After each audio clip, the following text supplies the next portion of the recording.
A CEO sits in his car outside a restaurant he built from scratch, holding a cup of coffee gone cold, eyes fixed on a sign that once stood for warmth and integrity.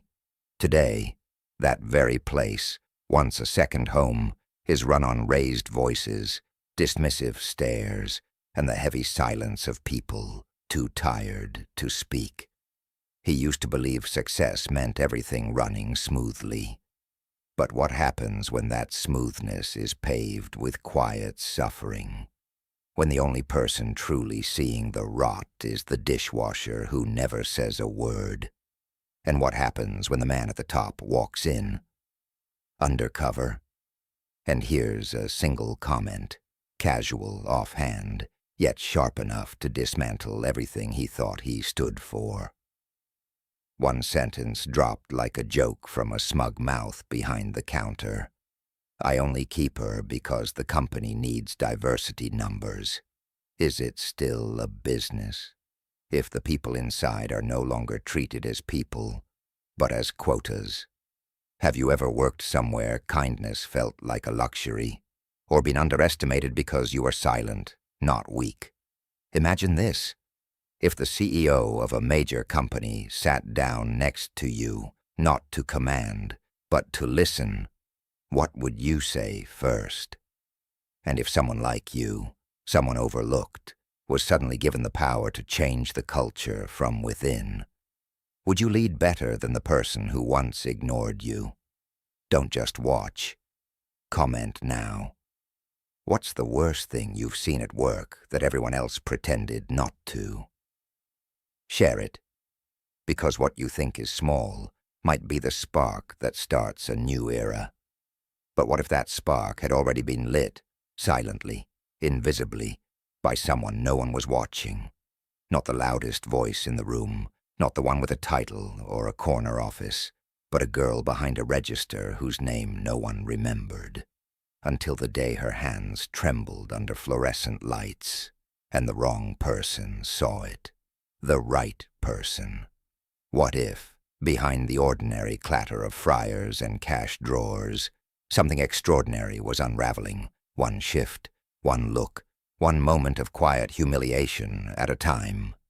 And what if the man who built the empire had been blind to it all, until a dropped tray, a cruel laugh, and a single sentence cracked the illusion wide open? He didn't come looking for heroes. He came to see how bad it really was. He left knowing it was worse, much worse, and yet, within that wreckage, he saw something else. A fight, a fire, a truth that refused to stay buried. So what really happened when a CEO walked into his own restaurant, hidden in plain sight, and heard the one thing that changed everything? Keep watching. Because this isn't just a story about business. This is about what happens when leadership stops being a role and starts becoming a reckoning. The summer wind swept through the Fruitvale neighborhood, flipping over old grease-stained receipts on the sidewalk and carrying with it the familiar scent of fried food, crisp, pungent, and tinged with gasoline from the parking lot across the street. A silver SUV sat quietly in the farthest corner of the lot, engine lights dimly aglow, but the man inside had no intention of going anywhere.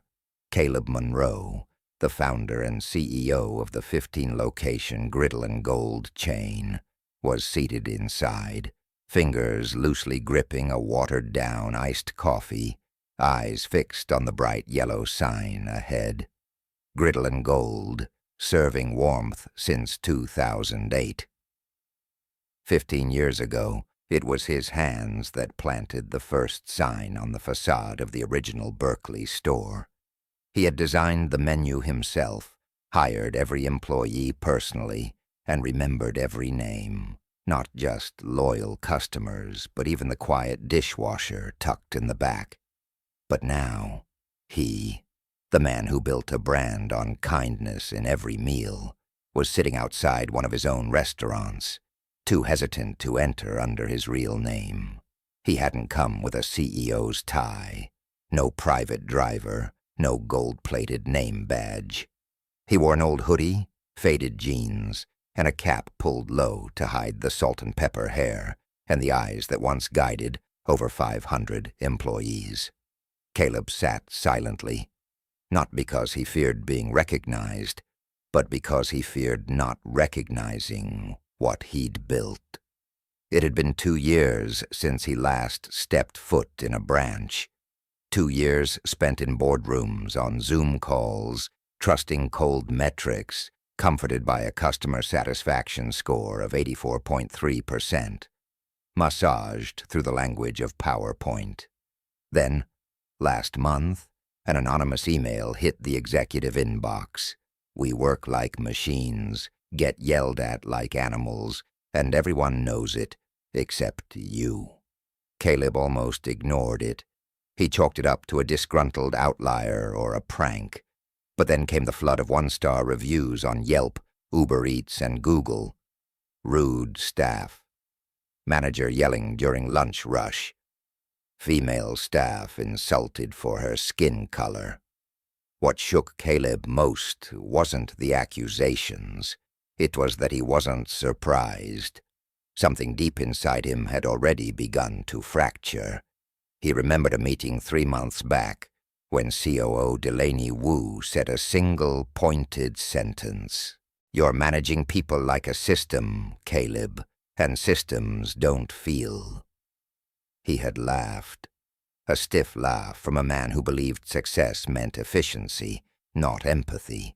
But now, in his SUV with a melting coffee, he felt like a stranger watching his own child being beaten by someone else. And that someone wore a uniform with his name on it. He saw a delivery kid walk into the restaurant, a red cap, faded shirt, and shoulders hunched from a heavy thermal bag. Once, he too had walked like that, delivering orders to keep the business afloat. And now? Now he oversaw supervisors he didn't know by name at locations he hadn't visited in 24 months. Caleb pulled out his phone, scrolling through customer reviews on screen. One wrote, I'm a person of color. I ordered food and was told, you probably can't afford it. Another, I watched a girl get screamed at just for asking to confirm an order. No one defended her. No one apologized. A 7-second video is attached. Blurry. But the voice was clear, a man yelling, next time shut your mouth and just do it, Lena. Lena. The name appeared in 3 other reviews. It was also the name on the anonymous email to headquarters. Caleb stared at the restaurant's front window. Inside were people he had never met, following protocols he had signed off on, under the command of a manager he once thought had no reason to be replaced. But now there was a reason, and that reason had a human form. A woman named Lena. He took a deep breath. The smell of frying oil slipped through the window crack. The sign still glowed, but inside he felt darkness. Caleb opened the car door, tossed his coffee into the nearby trash, pulled his cap lower, and stepped into the space he once created, not to manage, but to remember. What he didn't know was that in just a few minutes, one offhand comment from a stranger would force him to question everything he thought he knew about leadership. A comment not found in reports, not caught on security footage, but one that would live forever in his mind, like a silent blade slicing through the glossy paint of what he once called company culture. The revolving door of griddle and gold gave a soft click as Caleb stepped inside, and immediately he felt the contrast between the bright storefront and the invisible weight pressing in the air. The sound of a place that once symbolized warmth, now hollow as a lifeless assembly line. The scent of fries, fried chicken, and bacon still lingered steadily, but it couldn't mask the unease that echoed from his soles with every step across the tiled floor. Behind the counter, a young woman stood with her head slightly bowed, hair neatly tied, her uniform more worn than he had expected, and pinned to her chest was a faded plastic name tag. Lena. Caleb recognized her instantly, not just by name, but by the eyes. They were the same eyes from the video, from the accusatory emails, from the fleeting dream that jolted him awake at 3 a.m., wondering if all this had been exaggerated. But Lena was here. Real, with a fatigue that couldn't be faked. Like an actress forced to play the same sorrowful role so many times she'd forgotten she was performing. She didn't look at him when she spoke. "Good afternoon. What would you like to order?" Her voice was flat, emotionless, not a trace of warmth, and it was that absence that shook him. Griddle and Gold had once been known for its cheer. It was a place where customers were greeted by name, not by order number. He tried to stay composed. "A number 3, extra sauce," he said. Lena nodded, her fingers gliding across the POS screen like someone whose body had learned to function without the mind present. $8.99, she said, hand extended. Caleb pulled a 10 from his wallet and placed it on the counter. But before Lana could hand him the change, a voice sliced through the air from behind the kitchen, a voice sharp as a blade, dripping with sarcasm.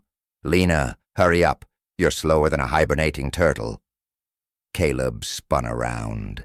A man in a manager's uniform stood just past the kitchen door, arms akimbo, his stare like a dagger aimed straight at the girl behind the register. He was tall, broad-shouldered, hair slicked back with gel, but his expression carried the contempt of someone who had long used authority as a personal weapon. "I'm sorry," Lana stammered, hands trembling as she opened the cash drawer. "Sorry isn't good enough," the man barked, striding forward as if to ensure the entire restaurant could hear. "You're lucky I haven't fired you. I don't even know why I've kept you this long." Caleb felt a wave of heat rise in his throat, his heart pounding, anger and helplessness colliding in his chest, like fire against the fabric. This wasn't a correction. This was a public humiliation, a performance of degradation staged during the busiest hour of the day. Lena handed Caleb his change, her hands still trembling, eyes refusing to lift. He accepted it and gently asked, "Are you okay?" Lena didn't answer. She just nodded, turned away, and reached for the next meal bag.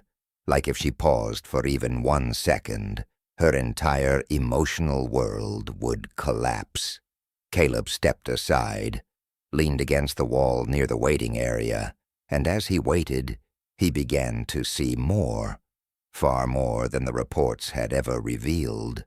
Lena was taking orders, bagging food, wiping tables, and managing delivery pickups, all at once. Meanwhile, 3 other employees, 2 men and 1 woman, clustered at the far corner, chatting, scrolling through their phones, giggling, completely detached from the chaos in front of them. Customers were growing impatient. A middle-aged woman frowned, glancing at her watch. An elderly man sighed, tapping the counter with his fingers, a gesture of disappointment that had clearly become a habit. But no one said anything, because no one knew who to speak to when the manager himself was fueling the dysfunction. Then something seemingly small happened, so small it could have been dismissed as another daily hiccup. Lena was carrying out a tray when she slipped, a sauce container hitting the floor and bursting open, splattering everywhere. For a second, the entire restaurant froze. And then, like a pre-programmed scene, Rick Benson screamed again, even louder this time. "You are absolutely useless. You hear me? Every time you spill something, I lose money. You cost me money." Lena said nothing, didn't cry, didn't argue. She simply crouched down, took a napkin, and began wiping the sauce from the floor, slowly, as if each movement required lifting a stone from her back. And in that small moment, Caleb could no longer stay still. His hands clenched so tightly, the knuckles went white. He had come here to observe, but what he was witnessing wasn't a system error. It was a furnace burning through dignity in plain sight, before customers, in broad daylight, and no one dared extinguish it. He had thought he could wait a few more days, but now he understood. Silence was complicity, and he had been silent for far too long. A reckoning was coming, and it wouldn't be in the next report. It would come from the man who had just stepped away from the counter and now prepared to stand, not as a customer, but as the man who once built this place on trust, and now watched that trust be shattered as the sauce spilled across the floor. Rick Benson returned to the counter with a smug expression, as if everything that had just happened was merely a warm-up to a normal work-day. And there was something disturbingly eerie, almost frightening, about how calmly a man could carry on after publicly humiliating another human being. He had no idea he had just become the epicenter of a quiet earthquake forming inside this restaurant, one not trembling from the earth below, but from the eyes of a man who was holding himself together between two crashing tides, rage and disappointment. Rick clicked his tongue as if sharing a juicy secret, then approached Caleb, tapping the counter lightly, forcing a smile like a manager trying to please a customer. "Sorry for the wait, man. You saw how it is. Hard to find good help these days." Caleb said nothing. His eyes remained on Lena, still kneeling, still scrubbing the floor as if she didn't even exist in the conversation taking place above her. Rick, oblivious or indifferent, lowered his voice and leaned in, as if confiding something amusing. "But just between us, that girl's a mess, always slow, and keeps messing up orders. But what can you do? Higher-ups won't let me fire her. Gotta keep that diversity quota, looking good for the reports. New policy, right?" He winked, a light, effortless wink that floated like a harmless joke.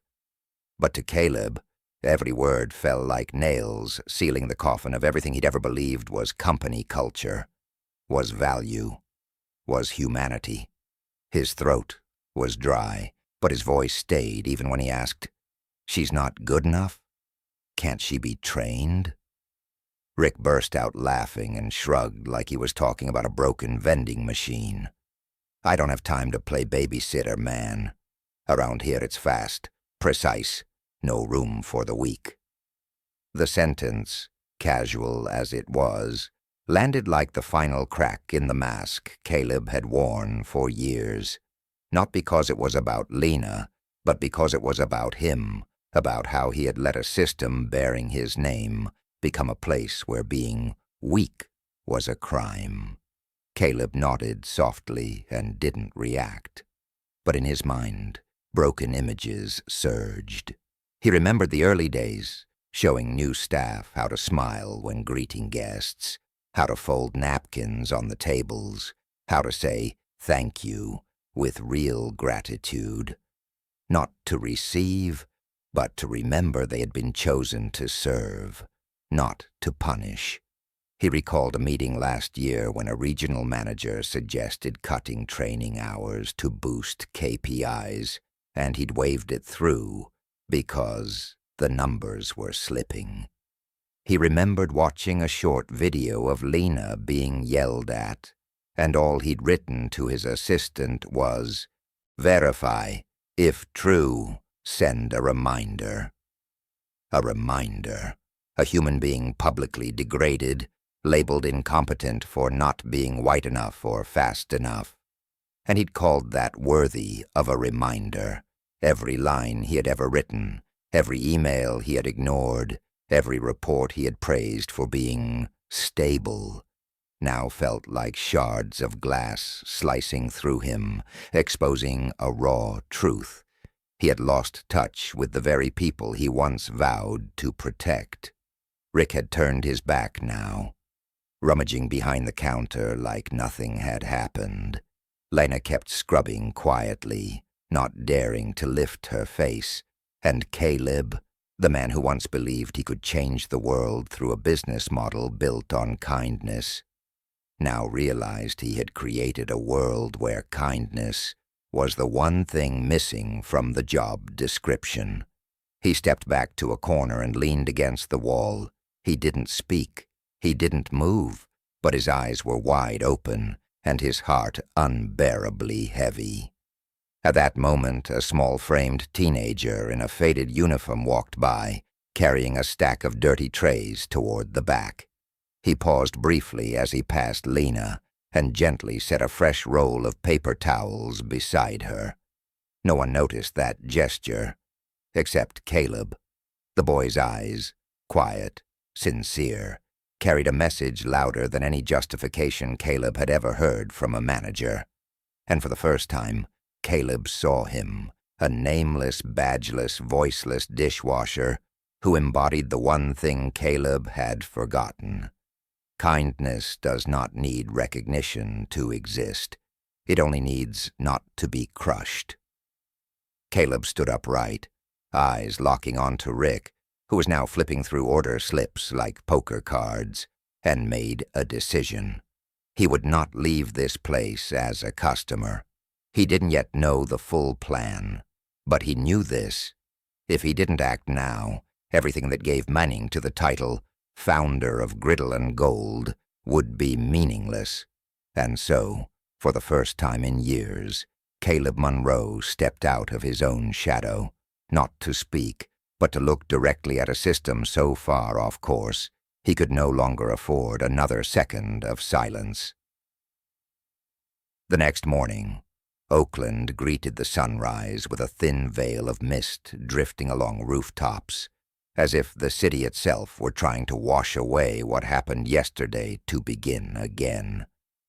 But for Caleb Monroe, nothing about what he witnessed at the Griddle and Gold Fruitvale location was hazy or unclear. Rick Benson's shouting still echoed in his mind like a car alarm repeating through the night, and Lena's eyes remained etched like a permanent mark on the surface of his compassion, one he'd believed had lasted long enough to protect what mattered. But what haunted him most wasn't the yelling or even Lena's silence. It was the quiet eyes of the teenage dishwasher who had set down a roll of paper towels beside her, a small, wordless, unassuming gesture that carried more moral weight than any polished speech about company values. Caleb didn't know the boy's name, but he knew this much. That kid wasn't mentioned in executive reports, wasn't a top candidate for Employee of the Month, and certainly wasn't on any list of those given management training or advancement opportunities. And maybe that was exactly why Caleb decided to go back. Not as a customer, not even as a hidden CEO observing from the shadows, but as a man carrying a question with no answer. What would happen if, instead of reading reports, we listened to those who were never asked? This time, he wore an orange pickbox delivery cap, a reflective jacket, a bulky thermal bag strapped to his back, old sneakers, and the slumped posture of someone who'd been delivering for 6 hours straight without a lunch break. No one recognized him. Rick Benson wasn't at the counter, but his voice still poisoned the air from the back, like a looping toxic soundtrack. "Kevin, stop crawling like a damn caterpillar. You want to work or go back to preschool?" Caleb turned. A boy, maybe 17 with frizzy hair and cheeks flushed from exertion, was struggling to carry a frozen supply crate down a narrow hallway toward the back freezer. He slipped, nearly fell, but held tight to the handle, lips pressed together like letting go would mean losing his dignity altogether. Rick stood with his arms crossed, eyes glinting like he was watching a circus act. Jesus, Kevin, if you can't even do this, who's supposed to help you? Afraid of the cold, or just afraid of working? No one intervened. No one objected. Caleb moved quietly around the counter, stepping close to the boy as he finally set the crate down with a gasp, breathing as if he'd just climbed a hill. Heavy? Caleb asked, keeping his tone casual. Kevin snapped his head up, eyes wide like he'd been caught slacking. No, sir. I'm fine. I didn't want to slow anyone down. Caleb nodded, like someone who understood. Looks to me like you're moving faster than the other three combined. Kevin paused, then smiled faintly. The kind of rare smile that comes from someone used to being underestimated. Caleb watched him pull the second crate with a mix of grit and quiet fatigue. He didn't need more data. What he needed now was confirmation that what he saw yesterday wasn't a fluke, but a system of silence built from fear. He moved toward the back and found the storage area, where Lena was organizing containers and plastic bags in a corner near the employee restroom. The flickering fluorescent light cast a blue-gray hue over her shoulders, making her seem even smaller than she was, but her hands kept moving steadily, as if each motion was a way of keeping composure in a space overflowing with quiet injustice. "Lena?" he asked gently. She looked up, frowning slightly, not because she recognized him, but because hearing her name from a stranger startled her. "I was the customer yesterday," Caleb said, pulling down his mask just enough to reveal his face. She recognized him immediately. Her eyes widened, then narrowed, cautious. "I'm not here to cause trouble," he continued. "I just want to ask, what happened yesterday? Does that happen often?" Lena glanced toward the stockroom door, then back at him, hesitating. "I'm just a staff," she whispered. "I have no power. I'm just trying to keep my job. I don't want problems." "But you don't deserve to be treated like that," Caleb replied, his voice low but forged with steel. Lena looked at him, then exhaled softly. "It's not just me. He yells at everyone. Kevin, the kid delivering today. He cried once after being screamed at. But we need the money. We need the hours. Everyone knows if we complain, they cut shifts or move us to another location. Corporate doesn't care." Caleb stood still.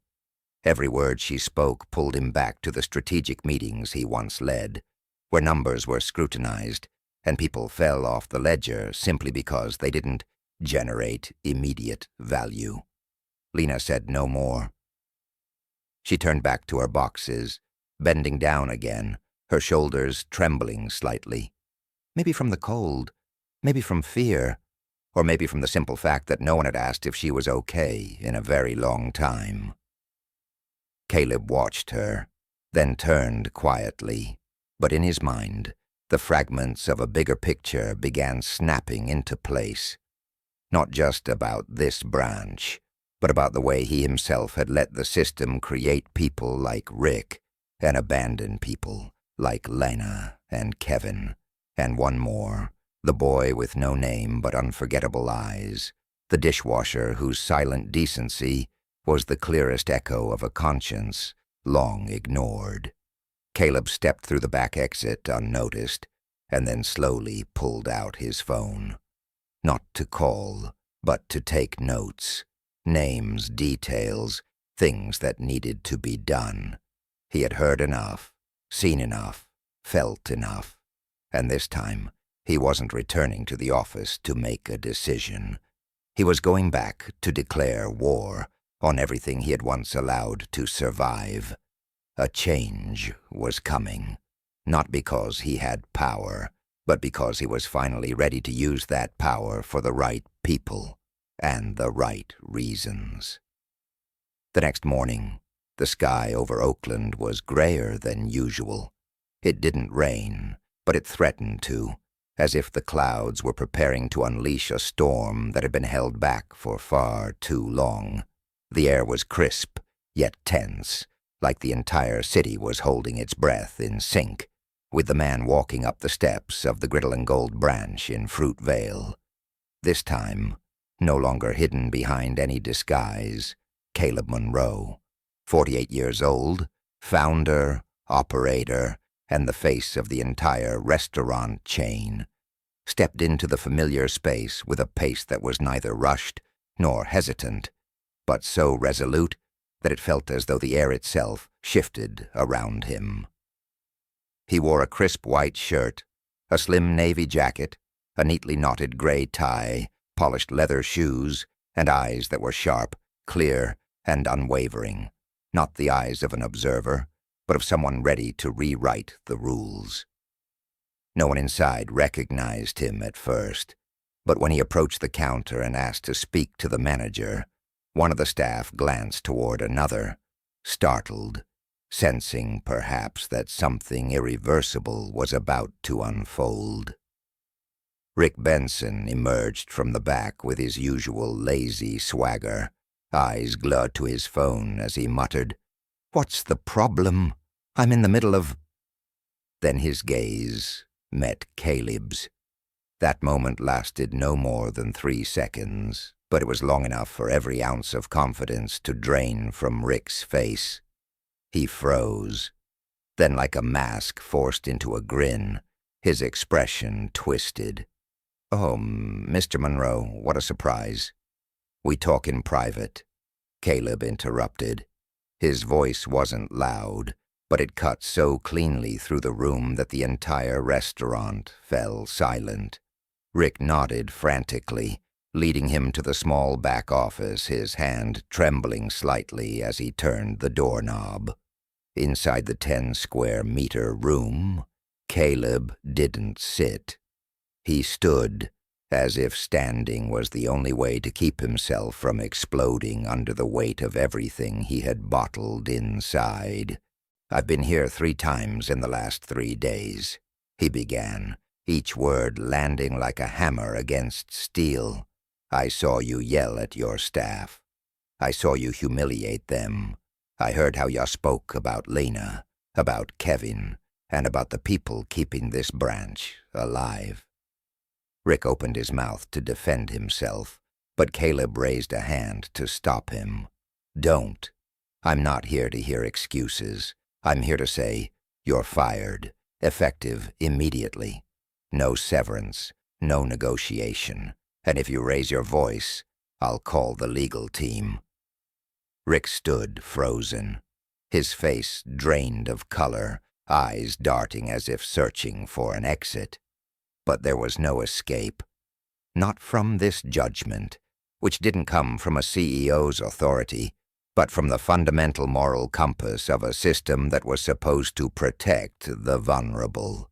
He looked like he wanted to speak, but ultimately said nothing, only nodding weakly and walking out like a ghost dethroned, leaving behind the heavy emptiness of a man who once believed power was permanent. When Caleb stepped back into the dining area, every employee was watching him, eyes a mixture of fear and curiosity. He didn't make them wait long. He walked to the center of the main floor, nodded to a male employee holding a tray, and took a deep breath. "I'm Caleb Monroe," he said, his voice carrying across the room without a microphone. "I'm the CEO of this company, and I've come back to say I'm sorry." Not a single sound. The entire restaurant held its breath. I didn't know what was happening here. I let the system run on reports without seeing the real faces of the people who make it run. I was wrong. And today, I'm here to make it right, starting with this place." He turned to Lena, the young woman behind the counter, her face frozen in disbelief. "Lena Torres," he called her name, his voice deep and warm. "Starting today, I want you to take on the role of shift assistant manager, not to replace Rick, but to help me rebuild what we should have never let fall apart." Lena's eyes widened, lips trembling. "I've never been a manager.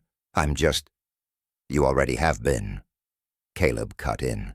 "You just weren't recognized, but I do." Lena nodded slowly, her face a mix of surprise and a gratitude too deep for words. Caleb turned to Kevin, the teen still crouched in the corner with the box of paper towels. "Kevin," he said, "I saw how you work. I'm sending in a support team next week to retrain all inventory procedures. But first I want you to know, you are not invisible." Kevin's face turned red. He nodded, struggling not to cry in front of everyone. Caleb then turned to the rest of the team, the ones who stayed silent while Rick yelled, the ones who texted while Lena slipped. He didn't blame them. He simply said, "Silence is a choice too. But today, I choose to speak, and I hope, from now on, you will too." No applause. None was needed, because this silence was no longer complicity. It was understood that the tide had turned. Not through punishment, but through one resolute act to open the first door for fairness to walk in. And when Caleb walked out of that restaurant that day, he didn't feel proud. He felt lighter, as if he had finally laid down an invisible backpack he'd carried for years, a backpack filled with justifications, performance metrics, and strategic decisions that made sense on paper, but failed the human test. And now he knew. The road ahead was long, but at least he had taken the first step. A small step, but a firm one.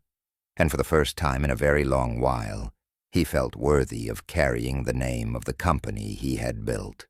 That afternoon, as sunlight filtered through the trees in front of Griddle and Gold's headquarters in downtown San Jose, Caleb Monroe sat in his fifth-floor office, a space more accustomed to the artificial glow of strategic planning screens and KPI spreadsheets, hundreds of lines long. But for the first time in a long while, he wasn't looking at a single number. On the desk lay a genuine leather notebook he'd carried since the early days of the business. Beside it a cup of ginger tea gone cold, and in front of him a blank sheet he had just torn out, with the first line written in blue ink. "Reform, not to punish, but to make amends." He looked out the window, down at the stream of people hurrying along the street below, and wondered how many of them walked beneath systems they could not control, only endure. In his mind, faces kept returning. Lena, Kevin, the unnamed dishwasher, those eyes shifting from fear to hope, from resignation to quiet bewilderment when he stepped out and took responsibility. There had been no applause, no grand speeches, but it was precisely that silence that made Caleb understand. Culture isn't built by declarations. It's built by what we choose to do when no one's watching. He opened his laptop, pulled up the internal operations system, and typed a short message to COO Delaney Wu. "Urgent. Meet this afternoon." 30 minutes later, Delaney walked in, weekly report in hand, her expression tinged with surprise at the sudden summons. "You called me?" she asked, slightly apprehensive. Caleb nodded and closed the notebook. "I went undercover for the past 3 days. At Fruitvale, I saw abuse of power, discrimination, and the breakdown of a culture we once swore to uphold." Delaney sat upright, clearly unprepared for this. "Was it that bad?" she asked. Caleb looked at her, not harshly, but with unwavering clarity. "Not that bad. It's that we've been letting this system run on assumptions, not on actual trust. I want reform, starting next week." He laid it out. Every area manager would be required to meet with him one-on-one within 2 weeks. A new anonymous feedback system would be implemented company-wide. People like Lena would be trial-promoted with support from a newly formed ethics oversight group.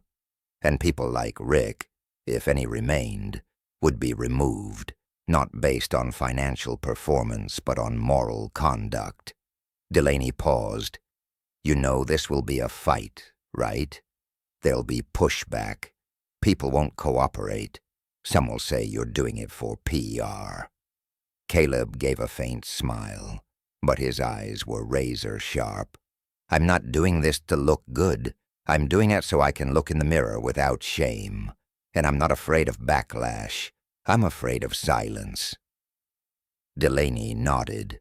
She knew this conversation marked a turning point for the entire chain, and she also knew Caleb was back, not just as founder, but as the moral steward. The following evening, Caleb returned to Fruitvale, unannounced, unaccompanied. The lights inside the shop glowed as usual, but the atmosphere had shifted.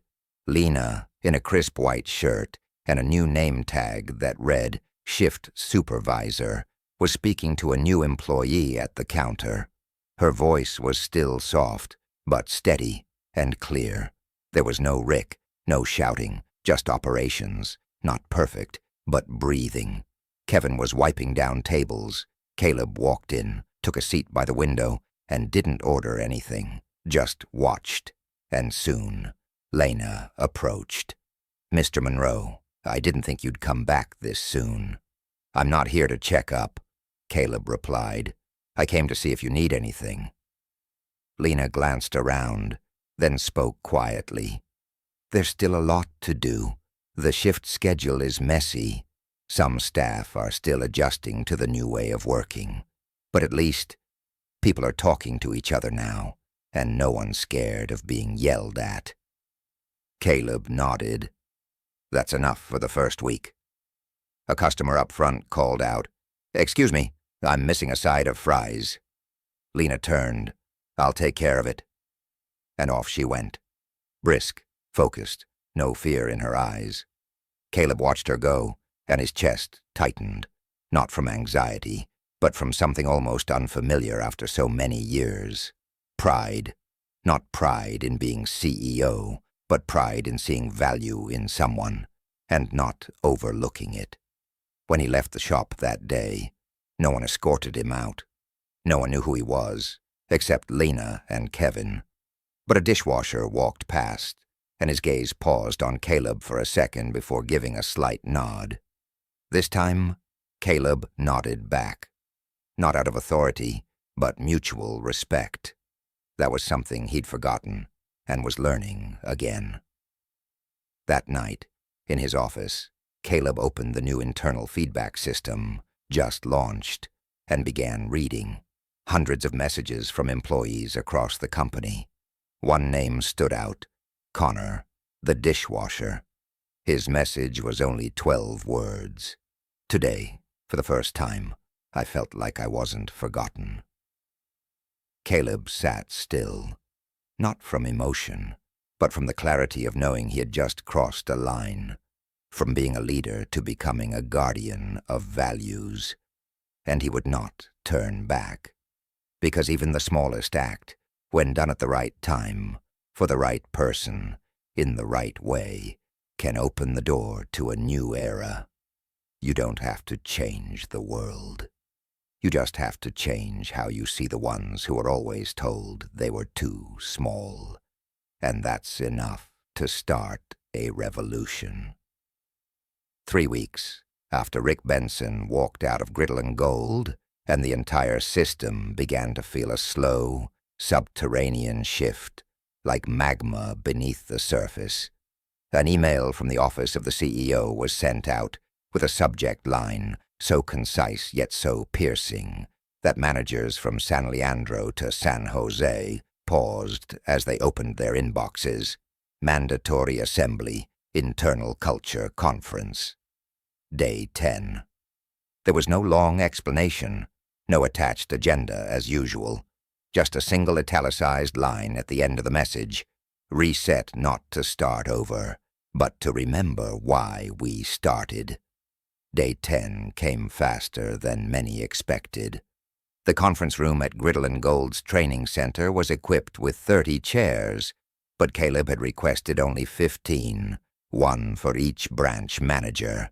He wanted everyone sitting close, face to face. No more hiding behind emails or directives from a distance. When Caleb entered, dressed in a light gray suit, with no tie, no name tag, and only the same clear eyes he'd had from the beginning, the room fell into immediate silence. Behind him was a large screen, blank except for 2 white words on a black background. Reset Culture. He didn't take the stage. He pulled out a chair and sat in the middle of the room, looking each person in the eye, slowly, as if selecting the right words for a trial in which he was both witness and defendant. "I'm Caleb Monroe," he began, his voice deep and steady. "And I take responsibility for everything that's happened, not because I run every branch, but because I didn't know how they were being run." No one spoke. Some glanced at each other. Some looked away. Caleb didn't move. 3 weeks ago I went undercover at Fruitvale, and I saw, I heard, I felt everything the reports never said. Staff being humiliated, treated like machines, referred to as diversity burdens, and I realized we didn't just lose customers. We lost the soul of this brand. A few managers sat upright. Others pressed their lips together. Caleb stood, turned his back, and clicked the remote. The screen changed to a list. Anonymous feedback system implemented. Leadership retraining 70% complete. Staff satisfaction survey up 30% in 3 weeks. He didn't say, "We're doing well." He said, "This isn't a destination. It's only the first step." Then he pointed to the last line on the screen, a name in all caps, Lina Torres, manager, Fruitvale. This is proof that change is possible, but it didn't come from me. It came from someone once called untrainable. He turned and gestured to a seat near the back, where Lina sat in a pale blue shirt, hair neatly tied, eyes steady, her face composed, but hands tightly clasped under the table. "Lina," he nodded, "I promised you when you were ready, you would speak for me." Lina stood walking to the front, not quickly, but with certainty, as if every step was reclaiming the years she had been denied a voice. When she stood behind the microphone, the room fell completely still. "Hello, everyone," she began. Her voice, cool as it had always been when taking orders, now held no apology. "I used to be a cashier. I was yelled at for asking to repeat an order, called slow and useless. But the worst part wasn't the yelling. It was that no one stood up for me." She paused, scanning the room, her gaze brushing past those who had once held power, and said nothing. 3 weeks ago, a customer asked me, "Are you okay?" And for the first time in months, I didn't know how to answer. Some lowered their eyes. Some shifted uncomfortably. Lena continued, "I'm not here to complain. I'm here to say that we can be different. I don't know if I'll be a great manager, but I do know this.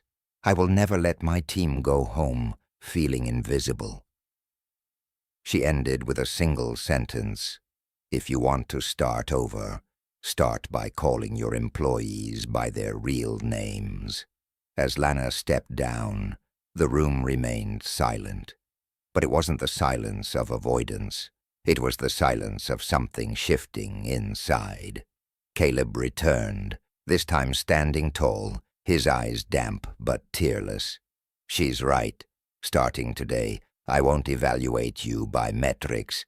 I'll evaluate you by courage, by how you protect your team when no one is watching, by whether you correct wrongs, not just with customers, but with your people."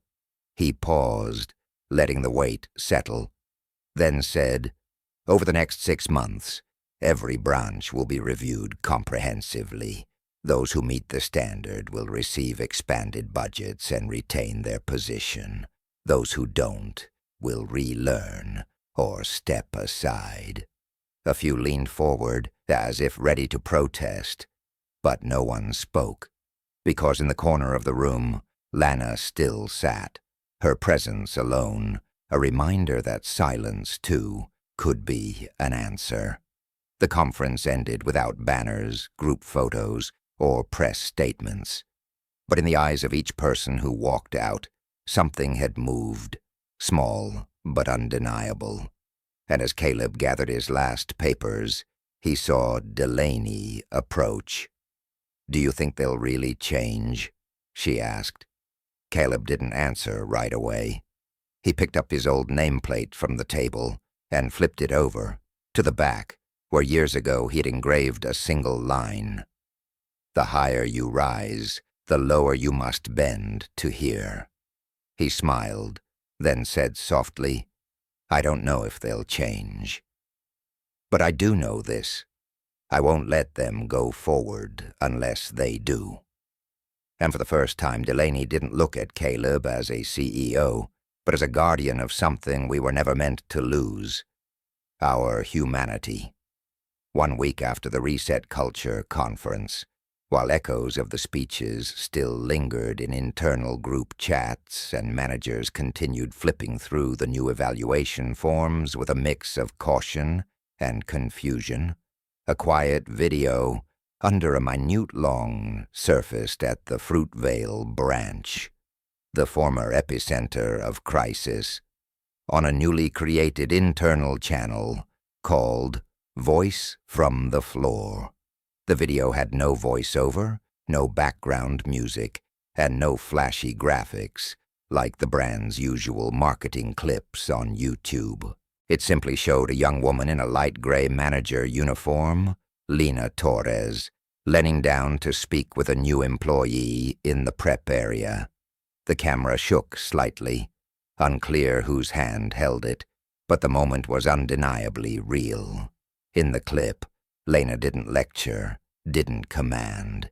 She just listened, then placed a hand gently on the shoulder of a boy, trembling after spilling a container of sauce, and quietly said, "It's okay.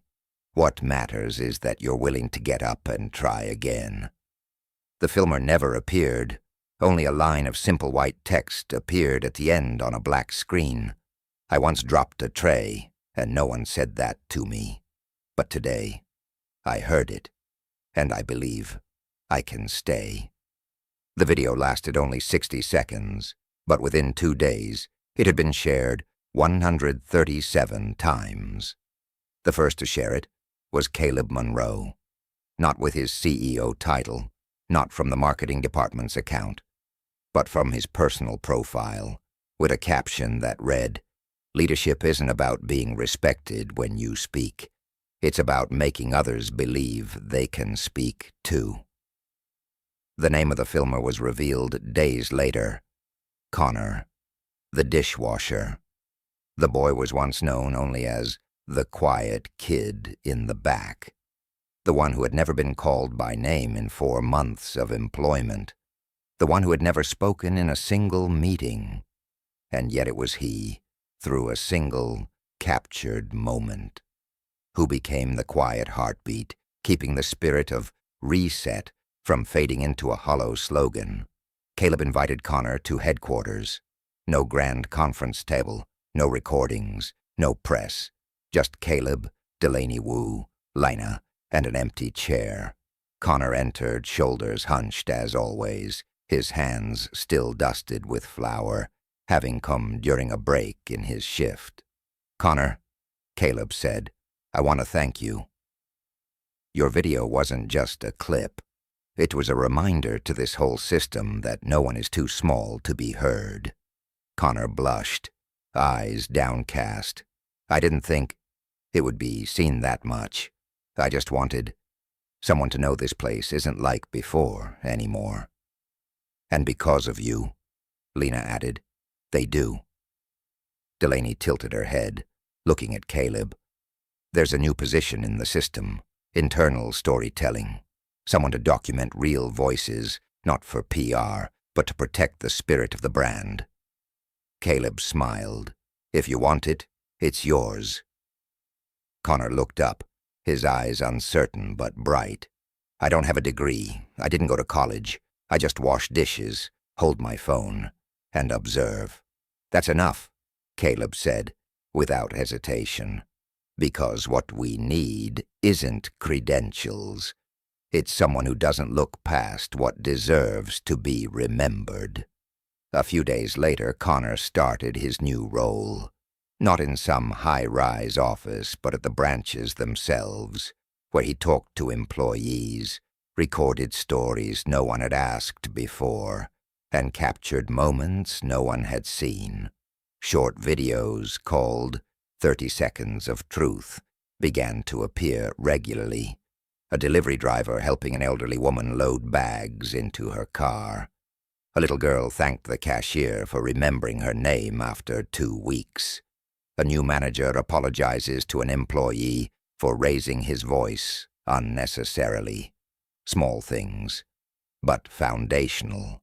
Caleb, too, began receiving letters from employees who had never written before. One said, "For the first time I feel like I actually belong." Another wrote, "I'm still tired, but at least I know if I speak, someone will listen." And through all these voices, Caleb realized what he had lost for years. Not control, but connection. He no longer chased quarterly customer satisfaction metrics as the only compass. Instead, he read every line of employee feedback as his new North Star. One afternoon, while sitting in his office, Caleb received a message from Lena. Kevin just stayed late to help a new staff member organize the stockroom. No one asked him. He just said, "Because someone once helped me."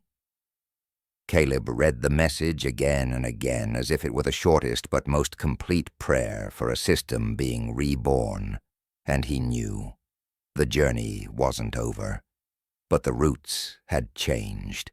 No longer a system centered on power, but one centered on people, especially those once forgotten by name. And sometimes the most powerful thing doesn't come from a big decision, but from an old phone, an unscripted video, and one honest sentence. "I used to stay silent, but now I don't have to." 3 months after Caleb Monroe walked into the Fruitvale branch wearing a pulled-down cap and a worn-out hoodie, Griddle and Gold didn't just change how it served food. It redefined what it meant to succeed. Gone were the meetings centered solely on numbers. Gone were the smooth slide decks with colorful but lifeless charts. Now every Monday, the internal reporting system began with a new section.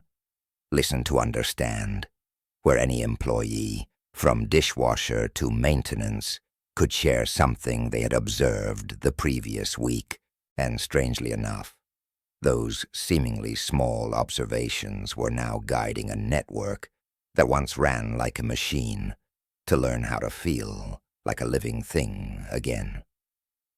On Monday morning, Caleb stood in his office, staring through the glass at sunlight falling on the distant church dome.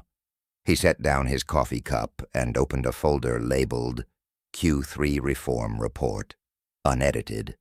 Inside were 15 handwritten evaluations from each branch manager. No PR edits, no administrative filters. Each was asked to answer 2 questions. What have I done that made employees feel disrespected, and how have I changed that? Caleb read every line. No notes, no blinking. One manager wrote, "I used to assume new employees had nothing to contribute. Now I invite them to speak during the first 15 minutes of every shift meeting." Another wrote, "I used to think apologizing was weakness. Last week I apologized to an employee for a scheduling error, and he said, 'I don't need an apology, I need honesty.'" By the time Caleb reached the final page, he sat in stillness, not because it was perfect, but because the change was real. Not every branch had progressed like Fruitvale. Some still struggled. In some, leadership had been replaced. In others, employees were still afraid to speak. But the difference now was that no one believed silence was a safe choice. In the main meeting room, Caleb gathered the entire internal support team, the department newly formed after the Reset Culture Summit. In the modest space, no microphones, no motivational soundtracks. He simply stood in the center of a circle of people who were once nameless, now leaders of change. Lena sat to his left, Connor to his right. Kevin leaned against the wall, holding a tablet, documenting the meeting. "I founded Griddle and Gold to build a place people could call a decent way to earn a living," Caleb began. "But for a long time, I forgot something more important, a place to earn your humanity." The room stayed silent. No applause. But the eyes didn't look away. "We won't change everything in a year, maybe not even in 3. But what we can do is stop letting distortion survive under the shadow of efficiency." He stepped to the whiteboard and wrote a quote that had followed him since the first night he sat in his car outside Fruitvale. "A great leader is not the one most heard, but the one who makes others believe their voice matters." That night, after everyone left, Caleb stayed alone in his office. He opened his laptop and typed an email to the entire system. It wasn't long, it wasn't flowery. It simply read, "I don't know where we're headed, but if today you look around and someone who used to be afraid to speak is now speaking, you are inside a company that's alive." The next day, a business magazine published a story titled "Griddle and Gold, the Reset That Began with a Simple Greeting." In it, the author wrote that what impressed them most wasn't the financial growth, but the fact that the company allowed employees 10 minutes each week to write anonymous thank you notes to someone who had helped them. No bonuses, no reward points, just a reminder that kindness, too, is a form of labor. At the end of each month, the system displayed the names of those who received the most notes. No pictures, no titles, just names that were finally seen. One day, Caleb received a message from an employee at the Hayward branch. "I'm hearing impaired. I used to be scared no one would understand. Now one of my coworkers is learning sign language so we can chat during lunch. I feel like I really exist." Caleb read the message and leaned back in his chair, eyes toward the ceiling, and he understood. What he thought he had lost hadn't disappeared. It had just been silent, waiting to be named. And when the weekend came, at Fruitvale, during a short pre-shift meeting before opening hours, Lena walked into the break room and looked at all the faces that once bowed from fear. Now lifted with confident anticipation, she smiled, holding up a freshly printed nameplate. "Griddle and Gold, we don't serve food. We serve dignity." A young staffer raised a hand. "Lena, is that the new slogan?" Lena laughed and shook her head. "No, it's a reminder, for us." And upstairs, from the distant office window, Caleb looked down, coffee in hand, no longer cold like that morning long ago. In the air was the sound of laughter echoing from the kitchen, a place that once knew only shouting. And he knew. He hadn't rebuilt from scratch. He had rediscovered something that was always there and made it right. And sometimes that's enough. And maybe in the end, this story isn't just about a CEO or a fast food chain. It's about all the places we pass by every day, places where people are working quietly, hoping someone notices not just what they do, but who they are. It's about the power of seeing what others ignore, of speaking up when silence is easier, of believing that even the smallest act of kindness can ripple through a system built to forget. Because leadership isn't about control, it's about courage. It's about knowing when to step up, and more importantly, when to step aside so someone else can rise. So if you're watching this after a long day, wondering if what you do matters, it does. You matter. Your voice matters. And sometimes the most powerful change begins not with a grand gesture, but with a quiet decision to do the right thing, again and again and again. Take a breath, hold your head high, and remember, no one is too small to be the start of something big. If you've made it this far, thank you. Not everyone sticks around for a story without superheroes, without miracles, just people. Ordinary people trying to hold on to kindness in a world that too easily forgets how to see each other. If this story touched something in you, I'd love to know. Write down in the comments. Have you ever witnessed something at work that everyone pretended not to see? Or maybe you've been the one overlooked, still showing up, still choosing to do good. And if you believe stories like this matter, please hit subscribe, not to follow me, but to remind the world that empathy still belongs in boardrooms, break rooms, and behind every counter. Because one day, it might be you, the quiet one, the tired one, the one no one noticed, who sparks a change in the whole system. Simply by listening. I'll see you in the next story.